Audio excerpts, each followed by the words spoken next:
Ale teraz dovoľte, aby som privítal nášho v poradí posledného hostia tu u nás na javisku, ikonického potulkára košického, spisovateľa, scenáristu, talkmastera, môjho priateľa Milana Kolcuna.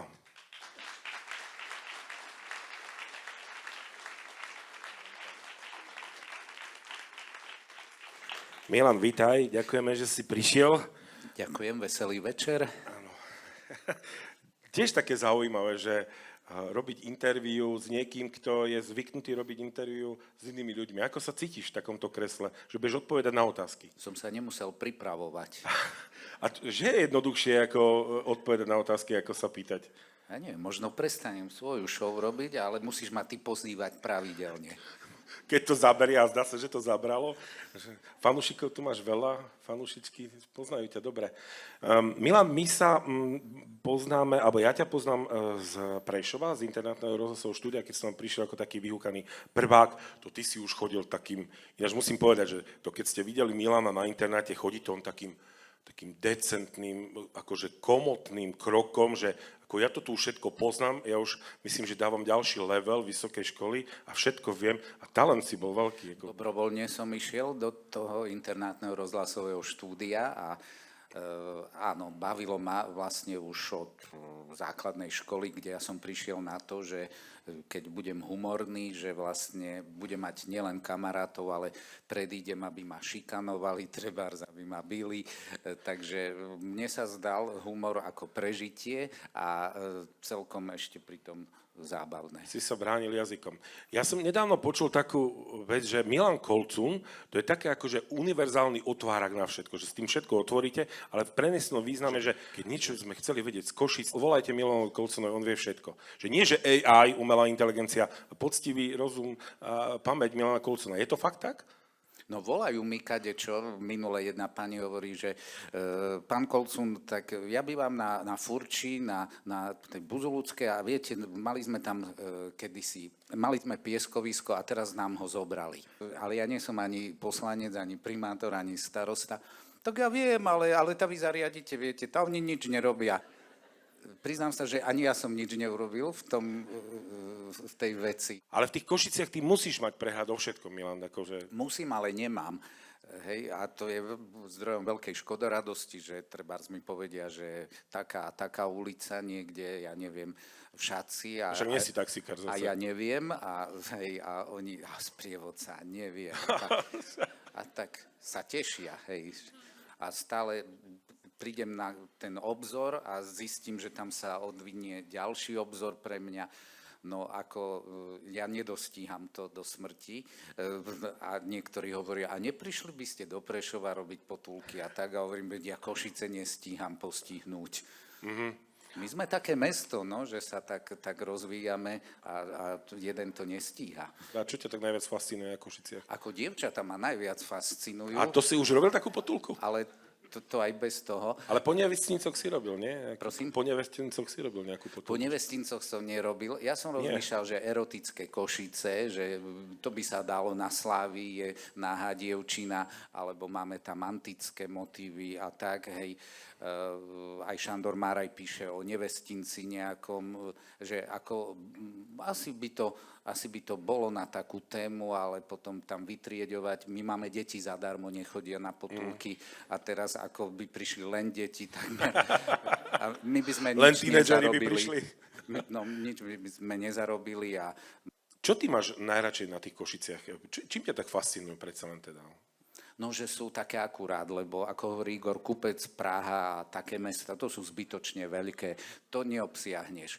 Ja Košice ledva obsiahnem a že sú také zasa malé, že idem do mesta a stretnem známych ľudí, hej, väčšinou sa poteším, i keď tá popularita má aj také, že ľudia bez požiadania povedia svoj životopis, alebo sa mi páčilo, ale ty máš výhodu, že prefrčíš okolo nich nad bicykli, nemusíš úplne všade zastaviť.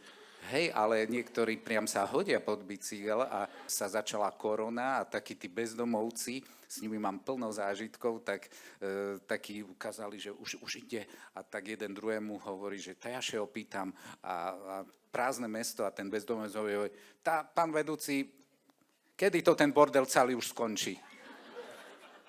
A? Koho iného sa opýtať, No ale povedal nie? si? Hej. Čo si povedal, povedz? Už neviem, čo som povedal. Že už to skončilo, že? To len začínalo vtedy, no.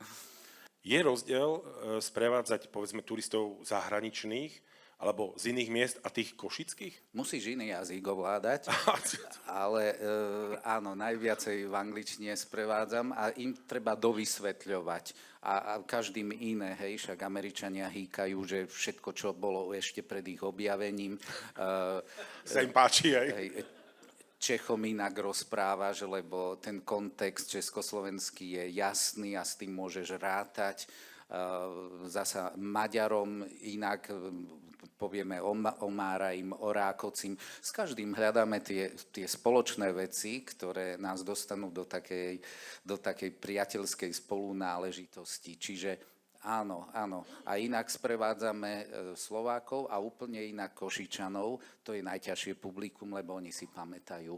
Oni doplňajú, ale ja sa teším, lebo potom, keď som opravený, ja nie som ten typ sprievodcu, ktorý je háklivý na to, že ho doplňajú. Veď ja si šetrím hlasívky, kým on hovorí. Ano.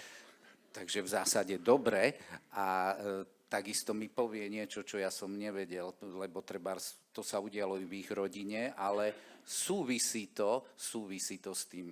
Treba som sa dozvedel, že ako nastavovali presný čas pred 100 rokmi. A to mi povedal jeden pán, že jeho detko robil na pošte na stanici a že poslali telegram z Budapešti vždy na poludnie a vtedy tam na taký zvonček zazvonili a potom sa bylo už na iných zvonoch. Inak by som nevedel, keby ma nedoplnili.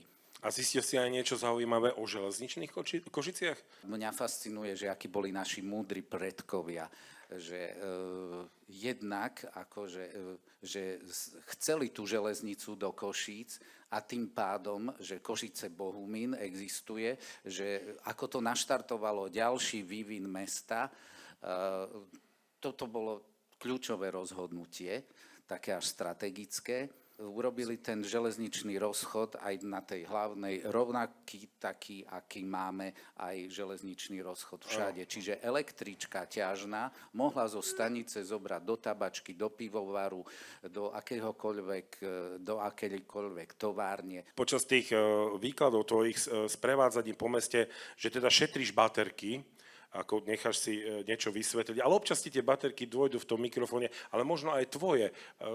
Kde ty potom bereš energiu do tej ďalšej potulky, ďalší deň, veď 3 dní to robíte v kuse potom? Všelijaké sú formy ešte iné šetrenia. Ja teraz ako mám jedného bezdomovca, ktorý sa ako vždy pridáva k skupine a on ako... Už za teba teda, ako to áno, niečo. Tak sa zapája, že keď ja poviem, že dom svätej Alžbety, tak on je tam pritom a on hneď ukáže svätej Alžbety.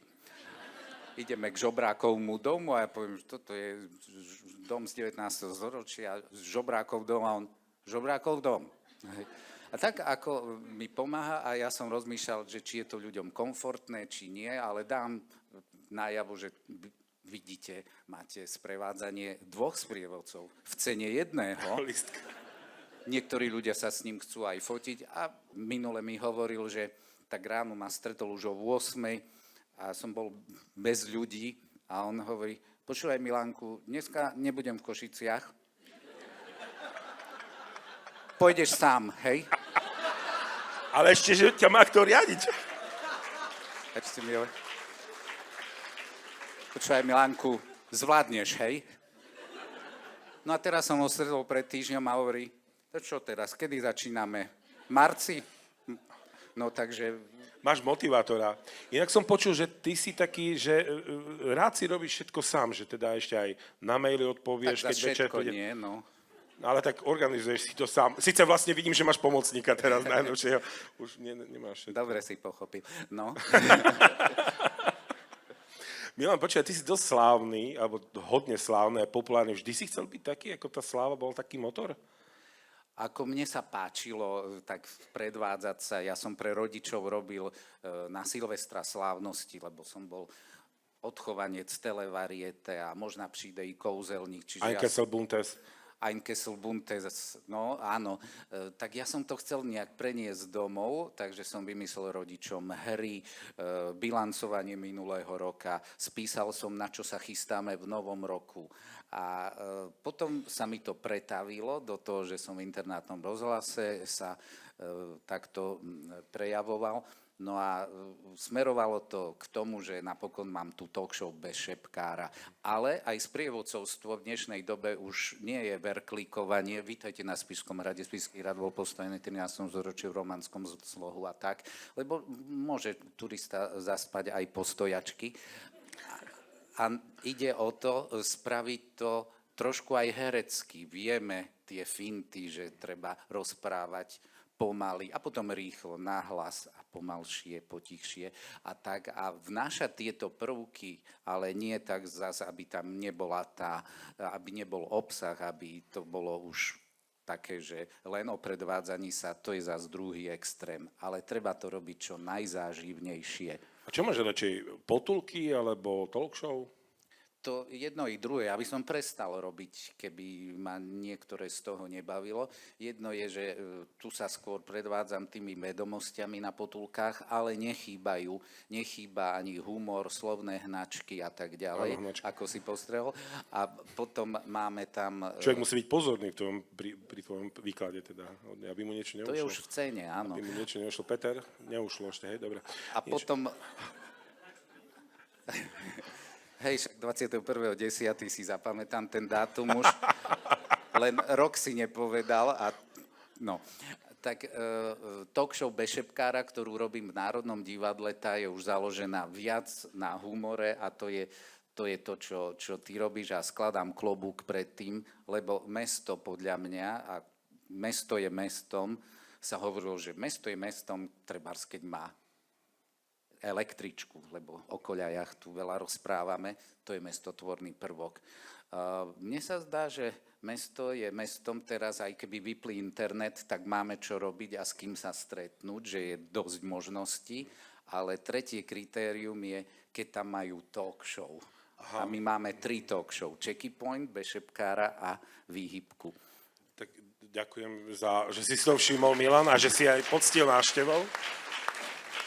Ale ona by nebola tá výhybka show, keby nebolo detské železnice a keby sa nám žilo dobre a musíme o sebe dať vedieť. Ale cesta k talk show nie je jednoduchá. Ty si sa k nej musel dokonca prepracovať, tuším, cez prvú erotickú košickú talk show.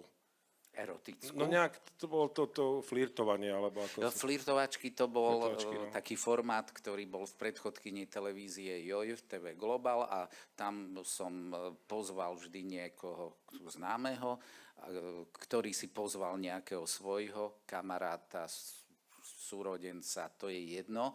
A rozprával som sa s ním i s tým druhým o ňom.